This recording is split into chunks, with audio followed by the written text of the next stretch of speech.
శాంతి. ఈరోజుటి మురళీ తారీఖు మే 8, 2025. శివ భగవానువాచ. మధురమైన పిల్లలు, ఆత్మాభిమానులుగా అయి తండ్రిని స్మృతి చేస్తే స్మృతి బలము జమ అవుతుంది. స్మృతి బలంతో మీరు పూర్తి విశ్వరాజ్యాన్ని తీసుకోగలరు. ప్రశ్న: పిల్లలైన మీ సంకల్పం స్వప్నంలో కూడా లేని ఏ విషయం ఇప్పుడు ప్రాక్టికల్గా జరిగింది?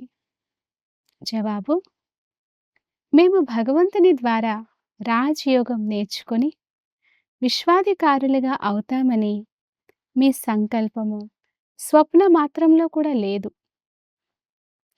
రాజ్య పదవి కొరకు చదువుకుంటామని అనుకోలేదు. ఇప్పుడు మీకు సర్వశక్తివంతుడైన తండ్రి ద్వారా శక్తిని తీసుకొని సత్యుగ స్వరాజ్యాధికారులుగా అవుతామని అపారమైన సంతోషం ఉంది. అచ్చా, మధురాతి మధురమైన అపురూపమైనటువంటి పిల్లలకు మాత్పిత బాప్దాదాల ప్రియ స్మృతులు మరియు గుడ్ మార్నింగ్. ఆత్మిక పిల్లలకు ఆత్మిక తండ్రి నమస్తే. ధారణ కొరకు ముఖ్య సారం. మేము శ్రీ లక్ష్మీనారాయణుల సమానంగా అవ్వగలమా?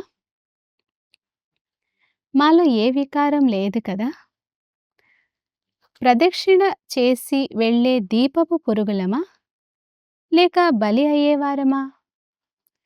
తండ్రిని అగౌరవపరిచే నడవడికలు లేవు కదా అని మిమ్మల్ని మీరు పరిశీలించుకోవాలి. సెకండ్ పాయింట్: అపారమైన సంతోషంలో ఉండేందుకు ఉదయమే లేచి ప్రేమతో తండ్రిని స్మృతి చేయాలి. మురళి అంటే చదువును చదువుకోవాలి. భగవంతుడు మమ్మల్ని చదివించి పురుషోత్తములుగా చేస్తున్నారు. మేము సంగమయుగంలో ఉన్నామనే నశాలో ఉండాలి. వరదానము: అన్ని గుణాల అనుభవం ద్వారా తండ్రిని ప్రత్యక్షం చేసే అనుభవీమూర్తభవ. వివరణ: తండ్రి గుణాలను ఏవైతే మహిమ చేస్తారో ఆ సర్వ గుణాల యొక్క అనుభవీలుగా అవ్వండి. ఉదాహరణకు, తండ్రి ఆనంద సాగరులు కనుక ఆ ఆనంద సాగరం యొక్క అలల్లో తేలియాడుతూ ఉండండి. మీ సంపర్కంలోకి ఎవరు వచ్చినా వారికి ఆనందం, ప్రేమ, సుఖము మొదలైన అన్ని గుణాలను అనుభూతి చేయించండి.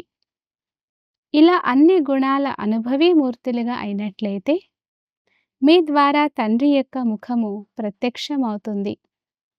ఎందుకంటే మహోన్నత ఆత్మలైన మీరే పరమాత్మను మీ అనుభవీమూర్తి ద్వారా ప్రత్యక్షం చేయగలరు. స్లోగన్: కారణాన్ని నివారణలోకి పరివర్తన చేసి అశుభమైన విషయాన్ని కూడా శుభంగా మార్చుకొని తీసుకోండి. అవ్యక్త సూచన: ఆత్మిక రాయల్టీ మరియు పవిత్రతా పర్సనాలిటీని ధారణ చేయండి. బ్రాహ్మణుల జీవితం యొక్క ప్రాణదానం పవిత్రత. మీ ఆది అనాది స్వరూపమే పవిత్రత. నేను అనాది ఆది పవిత్రమైన ఆత్మను అనే స్మృతి వచ్చేసింది. స్మృతి రావడం అనగా పవిత్రత యొక్క సమర్థత రావడం. స్మృతి స్వరూప సమర్థ స్వరూప ఆత్మలు వ్యక్తిగతంగా పవిత్రమైన సంస్కారం గలవారు కనుక మీ నిజ సంస్కారాలను ఎమర్జ్ చేసుకొని ఈ పవిత్రతా పర్సనాలిటీని ధారణ చేయండి. అచ్చా, ఓం శాంతి.